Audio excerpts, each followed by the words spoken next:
오늘 우리에게 주신 하나님 말씀을 봉독합니다. 신약성경 로마서 제2장 17절부터 29절까지의 말씀입니다. 제가 주는 성경으로는 신약성경 241, 242쪽이 되겠습니다.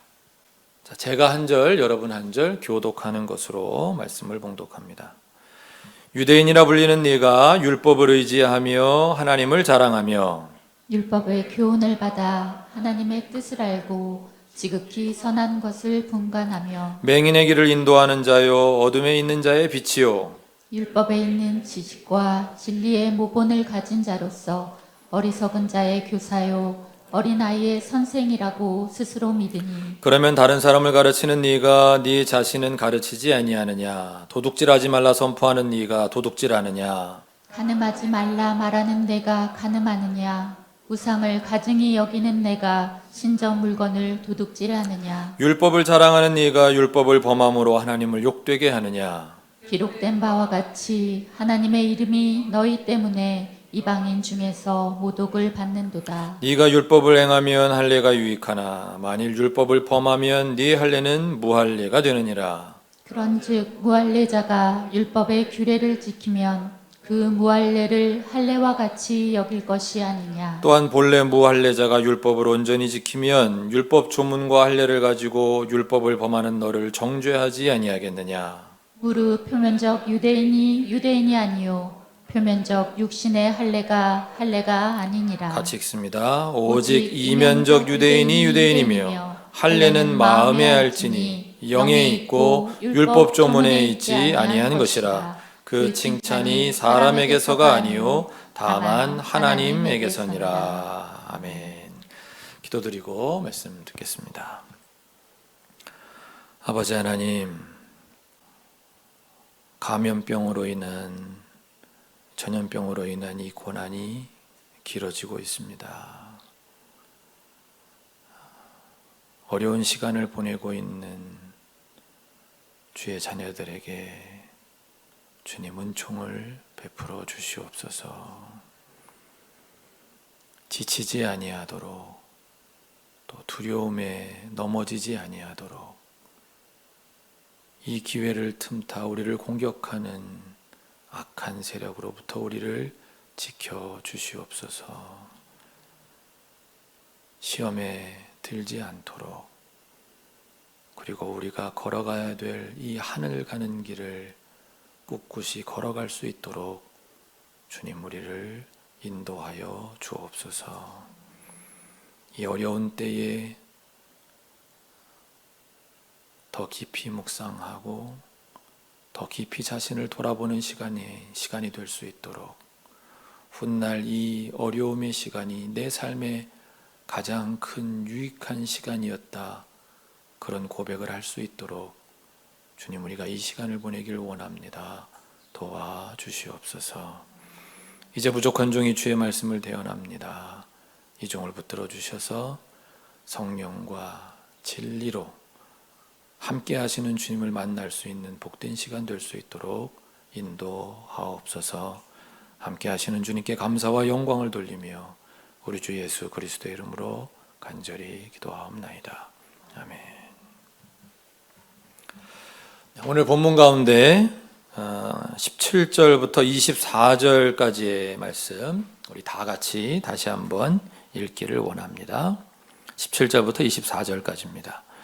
유대인이라 불리는 네가 율법을 의지하며 하나님을 자랑하며 율법의 교훈을 받아 하나님의 뜻을 알고 지극히 선한 것을 분간하며 맹인의 길을 인도하는 자요 어둠에 있는 자의 빛이요 율법에 있는 지식과 진리의 모본을 가진 자로서 어리석은 자의 교사요 어린아이의 선생이라고 스스로 믿으니 그러면 다른 사람을 가르치는 네가 네 자신은 가르치지 아니하느냐 도둑질하지 말라 선포하는 네가 도둑질하느냐 간음하지 말라 말하는 네가 간음하느냐 우상을 가증히 여기는 네가 신전무건을 도둑질하느냐 율법을 자랑하는 네가 율법을 범함으로 하나님을 욕되게 하느냐 기록된 바와 같이 하나님의 이름이 너희 때문에 이방인 중에서 모독을 받는도다. 오늘 본문 가운데 유대인이라고 되어 있는 부분을 기독교인이라고 바꿔 읽으면 오늘 우리의 모습에 딱 맞지 않나 싶기도 합니다. 우리 기독교인들도 17절 말씀에 있는 대로 하나님을 자랑하고 18절 말씀 하나님의 뜻을 알고 가장 선한 일을 분간할 줄 안다고 스스로 생각하고 19절 말씀 스스로를 눈먼 사람의 길잡이요 어둠 속에 있는 사람의 빛이라고 여기고 20절 말씀 스스로 어리석은 사람의 스승이요 어린이의 교사라고 확신하고 있으면서 21절 이하의 말씀처럼 우리도 남을 가르치고 있지 않습니까? 도둑질하지 말라고, 간음하지 말라고, 우상을 미워하라고. 그러면서도 우리도 도둑질하고 간음하고 하나님보다 더 사랑하는 우상들이 많으니 어찌 오늘 본문이 유대인들에게만 해당되는 본문이라고 할 수 있겠는지요. 21절 상반절 말씀을 다시 보겠습니다. 다른 사람을 가르치는 네가 네 자신은 가르치지 아니하느냐. 오늘 사도 바울은 우리의 상식의 틀을 깨는 말씀으로 우리를 일깨우십니다. 보통 가르친다 할 때는 내가 아닌 다른 사람, 즉 대상이 필요한 법입니다. 다른 누군가에게 가르침을 받거나 또는 가르침을 주는 것이죠. 그런데 사도 바울은 이 편지를 받는 사람들에게 왜 너 자신은 가르치지 않느냐고 묻고 있습니다. 그렇습니다. 우리는 남을 가르치는 일보다 자기 자신을 가르치는 일에 더 마음을 써야 할 것입니다. 저는 어려서 훌륭한 가르침을 주시는 선생님들은 다들 자신의 가르침처럼 사는 분들인 줄 알았습니다. 그런데 커서 보니 그게 아니었습니다. 그 중에 꽤 많은 분들은 자신이 가르치는 것과는 다르게 살고 있음을 알았습니다. 왜 그렇게 되었을까요? 그런 분들은 자기 자신을 가르치는 데에는 마음을 쓰지 않았기 때문일 것입니다. 꽤 오래전에 제가 읽었던 책 제목 가운데 내가 정말 알아야 할 모든 것은 유치원에서 배웠다라는 책이 있었습니다. 최근에도 그 책이 개정판이 나온 것 같은데 오래전에 읽어서 책 내용은 다 기억 안 나지 않지만 이런 거죠. 어떻게 살아야 하는지, 내가 어떤 사람이 될 것인지, 이런 살아가는 동안 끊임없이 던지게 되는 우리 인생에 대한 질문, 그리고 그에 대한 답까지도 정말 알아야 할 모든 것은 우리가 정작 유치원 단계에서 이미 다 배우지 않았느냐 하는 것입니다. 그러니 이제 어떻게 살아야 하는지, 어떤 사람이 되어야 하는지 이미 알고 있음에도 그렇게 살지는 않고 있는 자기 자신을 가르치는 일에 더욱 마음을 써야 할 것입니다. 그런데 이런 귀한 깨달음을 사도 바울을 통해 얻었으니 이제 이 깨달음대로 우리가 살기만 하면 되는데 여기에서 우리에게는 또 한 번의 고비가 남아 있습니다. 이제 내가 다른 사람 가르치려고 할 거 없이 나를 가르쳐야 되는구나 라는 이런 귀한 깨달음을 알았음에도 불구하고 우리 가운데 스스로를 가르칠 수 있는 사람은 거의 없다는 사실입니다. 예의상 제가 거의라고 말씀드렸을 뿐 실상은 우리 모두는 스스로를 가르치는데 실패하며 살아갑니다. 그만큼 우리는 약한 존재들입니다. 그러나 너무 빨리 낙심하거나 좌절할 필요는 없습니다. 그것을 인정하는 것, 그게 우리 인간이라고 하는 존재지, 누구나 죄를 짓고 누구나 실수하고 누구나 실패하며 살아가지 라는 것을 인정하는 것, 굉장히 중요한 것이기 때문입니다. 자, 그렇다면 우리가 우리 자신을 가르치기 위해서는 어떻게 해야 합니까? 우리는 우리 가운데 임하시는 하나님을 의지해야 합니다. 그게 자기 자신을 가르치는 방법입니다. 우리 가운데 오셔서 우리를 외롭게 하지 않으시기는 삼위일체 하나님의 그 은총에, 그 은혜에 의지해야 합니다. 우리 자신을 가르쳐 삶의 길을 발견하기 위해서라도 그분을 찾아야 합니다. 예수님이 말씀하시지 않았습니까? 찾아라, 구하라, 두드려라. 왜 그렇게 하나님을 찾고 두드리고 구하고 의지해야 합니까? 우리 사람들은 본래 약한 존재들이기 때문입니다.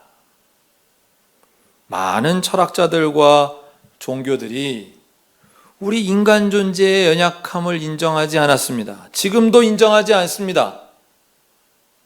인간은 무엇이든지 마음 먹기만 하면 그렇게 될 수 있는 존재라고 주장합니다.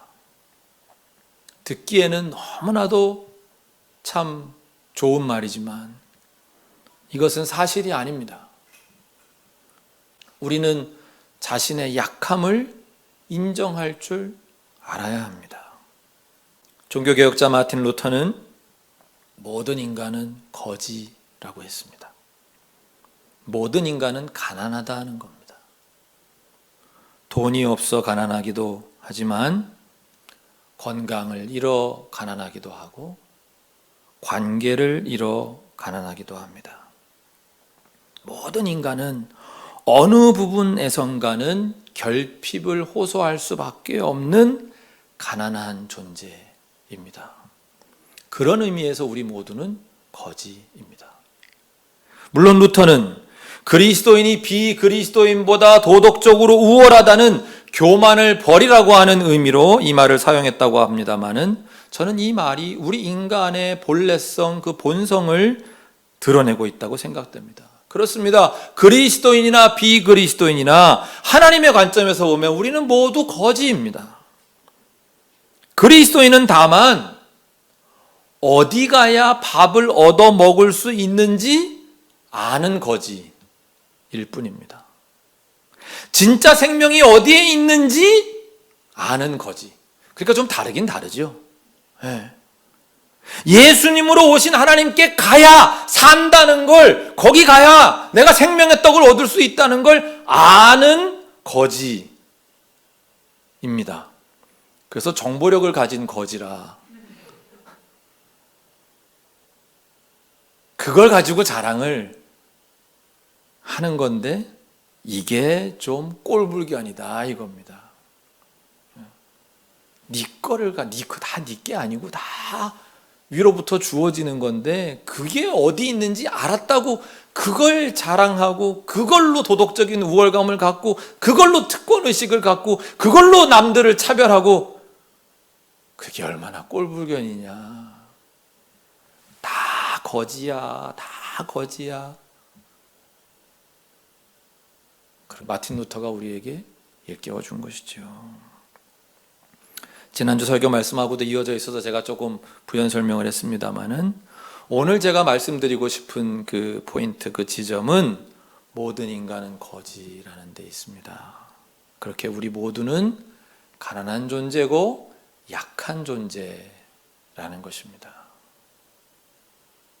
이것을 인정하지 않은 채 스스로에 대해서 뭐 자존감을 높이고 스스로를 긍정하고 이렇게 하는 그런 심리학, 뭐 그런 인문학, 그런 거 다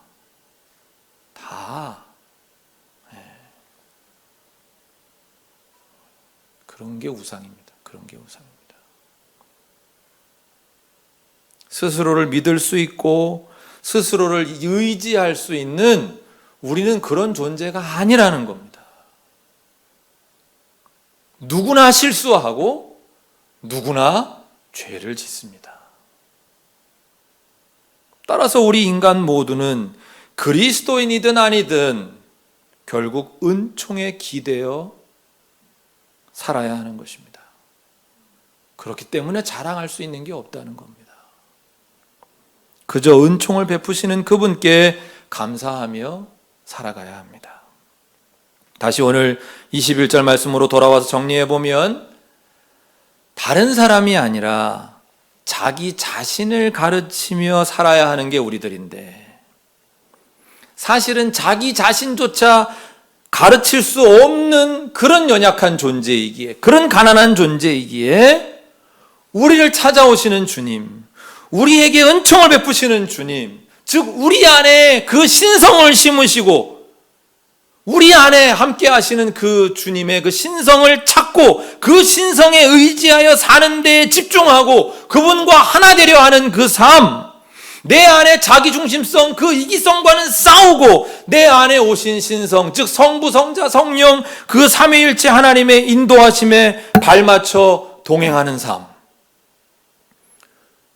우리가 이런 삶을 살다 보면, 그런 은총에 기대어 사는 삶을 살다 보면 가끔은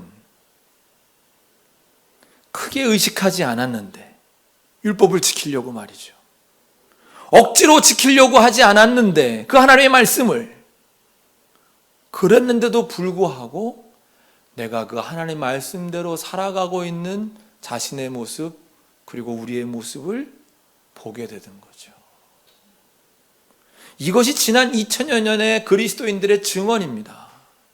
내가 율법을 지키고 율법대로 살려고 할 때는 안 되더니, 그때는 내 삶에 은혜도 없고 아무것도 정말 가진 게 없더니 내가 은혜에 의지하여, 은총에 의지하여 살아가다 보니 율법도 지키는 하나님의 말씀대로 살아가는 삶을 살게 되더라.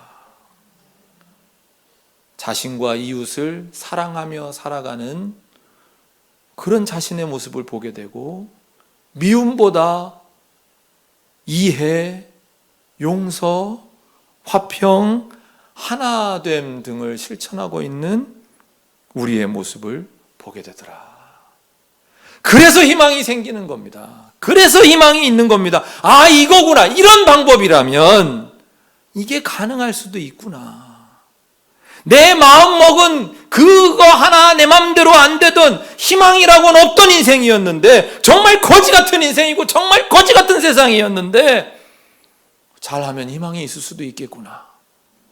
우리가 하나님에 대한 믿음을 가지고 살면, 그분의 은총에 기대어 살면, 우리 안에 있는 그분을 찾고 그분을 구하고 그분을 두드리다 보면 정말 하나님 나라가 오시는 것을, 하나님 나라가 임하시는 것을, 살 길을 얻는 것을 알게, 이걸 경험하게 되는구나. 그러면 희망이 있을 수도 있겠다.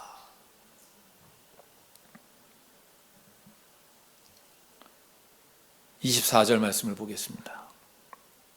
하나님의 이름이 너희 때문에 이방인 중에서 모독을 받는도다.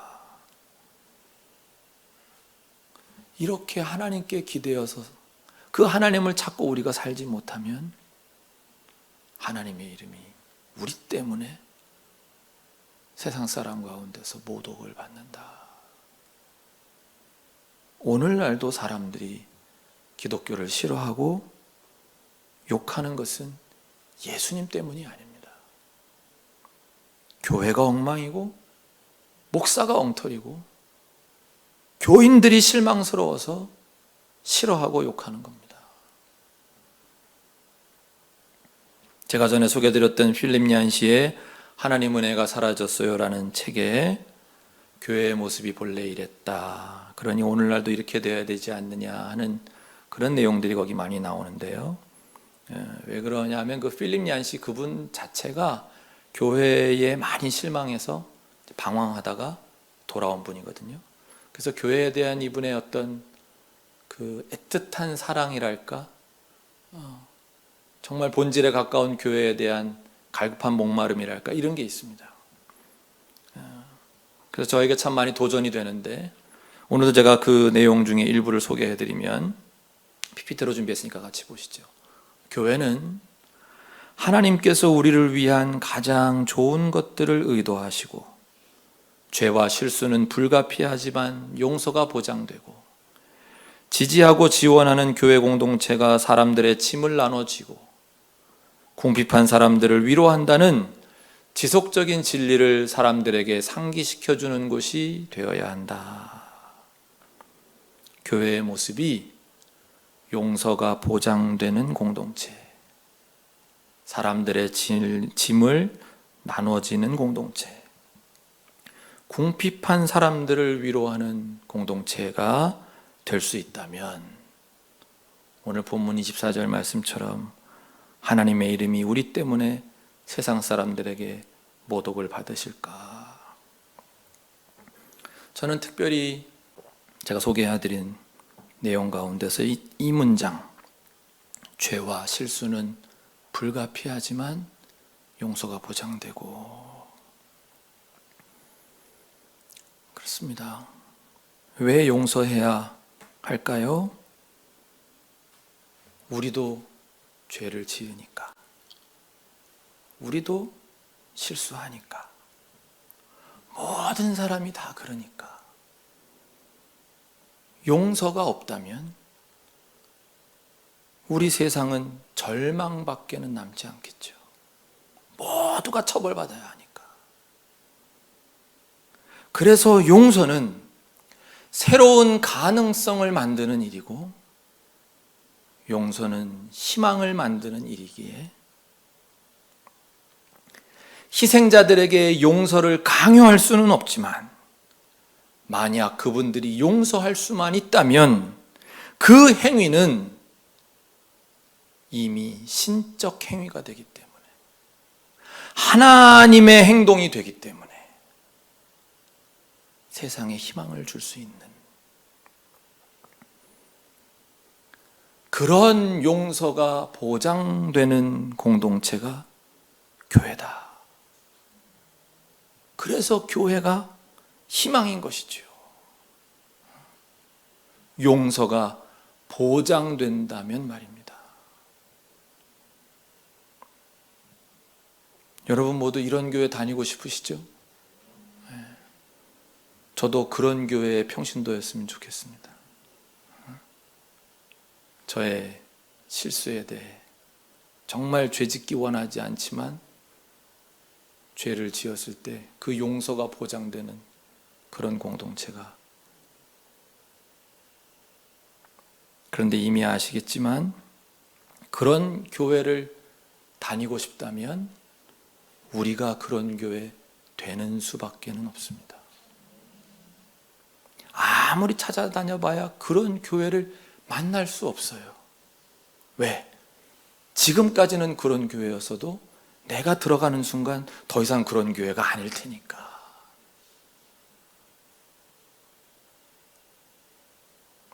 어떻게 해야 우리 교회가 이런 하나님 나라 같은 교회가 될 수 있을까요? 분명히 말씀드릴 수 있는 것은 우리의 힘과 우리의 의지로는 결코 되지 않는다. 우리가 우리의 힘으로, 우리의 의지로 우리 이제부터 무조건 용서하자, 우리 이제부터 무조건 사람들의 짐을 나눠지자, 아무리 결의하고 결단을 해도 되지 않습니다. 그게 됐을 것 같으면 벌써 세상에 그런 교회가 천지였겠죠. 방법은 오늘 본문 마지막 절 말씀 가운데 있습니다. 28절과 29절 말씀을 같이 읽겠습니다. 무릇 표면적 유대인이 유대인이 아니요 표면적 육신의 할례가 할례가 아니니라. 오직 이면적 유대인이 유대인이며 할례는 마음에 할지니 영에 있고 율법 조문에 있지 아니한 것이라. 그 칭찬이 사람에게서가 아니요 다만 하나님에게서니라. 자, 오직 이면적 유대인, 즉 속사람으로 유대사람이 되어야 된다는 겁니다. 여기서 말하는 유대사람이란 진정한 하나님의 백성, 진정한 하나님의 사람, 곧 구원받고 영생 얻은 사람이라는 뜻입니다. 그러면 어떻게 하는 게 속사람으로 유대사람이 되는 길, 진정 구원받는 길이냐? 이어지는 본문에서 말씀하시는 겁니다. 할례를 받아야 된다는 겁니다. 어떤 할례? 율법의 조문을 따라서 받는 할례가 아니라 성령으로 마음에 받는 할례. 성령으로 마음에 받는 할례. 그렇습니다. 성령, 즉 우리를 찾아오시고 우리 삶에 침투하시는 삼위일체 하나님, 내 양심을 통해 말씀하시는 하나님, 내가 이미 유치원 때 어떻게 살아야 되는지 이미 다 배웠던 그 배운 바를 통해 나이 먹으면서 그런 거 싹 무시하고 현실은 그런 게 아니야 이렇게 무시했던 그 나를 일깨우시는 그 하나님, 그런 하나님께 귀 기울이는 사람, 성령으로 마음에 할례받은 사람일 것입니다. 무엇보다 그런 간접적 계시보다 직접적 계시, 직통계시, 흔히 말하는 직통계시, 그런 여러분이 꿈꾸다가 뭐 하나님이 뭐 꿈에 나타나가지고 동하나 이렇게 해라 이런 게 직통계시가 아니에요. 그거는 계시가 아니야. 그건 계시가 아니에요. 어쨌든 절대 계시가 아니에요. 에? 내가 직접 만난 하나님은 절대 그건 계시하시는 게 아니에요. 대부분 다 개꿈이에요. 에? 에. 직통계시는 없어요. 그런 거 없다고. 제발요. 하나님은 이미 직접적으로 우리에게 계시하신 걸 남겨놓으셨어요. 그게 뭐예요? 그게 성경 말씀 가운데 들어있는 하나님의 말씀이고, 그리고 무엇보다 최종적이고 완성적인 직접 계시는 누구예요? 예수님이세요. 예수 그리스도. 그러니까 직접적 계시인 그분의 삶과 그분의 그 십자가와 그분의 그 부활, 그것을 통해 하나님이 우리에게 말씀하시고 찾아오시는 그 하나님, 그 하나님의 뜻대로, 그 하나님의 말씀대로 서로 사랑하며 살아가는 삶, 서로 용서하며 서로 기도하며 서로의 짐을 나눠지며 서로 자기 자신보다 남을 더 중요하게 여기며 서로 관용을 베풀며 서로 친절히 대하며 그렇게 하나님과 동행하며 살아가는 삶을 통해 자신이 진짜 하나님의 사람임을, 자신이 진짜 하나님의 자녀임을 드러내는 사람이, 그 사람이 마음의 성령으로 할례받은 사람이고, 그 사람이 이면적 유대인, 즉 속사람으로 유대인 사람인 구원받을 사람. 그리고 본문 마지막 말씀에 그 칭찬이 사람에게서가 아니요 다만 하나님에게서 올 바로 그 사람인 것입니다. 그런 사람들로 이루어지는 공동체, 그런 교회라면 하나님이 더 이상 모독받지 않으시겠지요. 말씀을 마치겠습니다. 우리 때문에 하나님이 모독이 아니라 영광 받으실 수 있기를 간절히 바랍니다. 무엇을 해야 하나님께 영광을 돌릴 수 있겠습니까? 어떤 성과를 달성해야 하나님께 영광이 돌아갈까요? 여러분 PPT 다시 한번 보십시다. 교회는 하나님께서 우리를 위한 가장 좋은 것들을 의도하시고 죄와 실수는 불가피하지만 용서가 보장되고 지지하고 지원하는 교회 공동체가 사람들의 짐을 나눠지고 궁핍한 사람들을 위로한다는 지속적인 진리를 사람들에게 상기시켜주는 것이 되어야 된다. 이런 교회, 이런 공동체 되는 것이 하나님께 영광 돌리는 길인 줄로 믿습니다.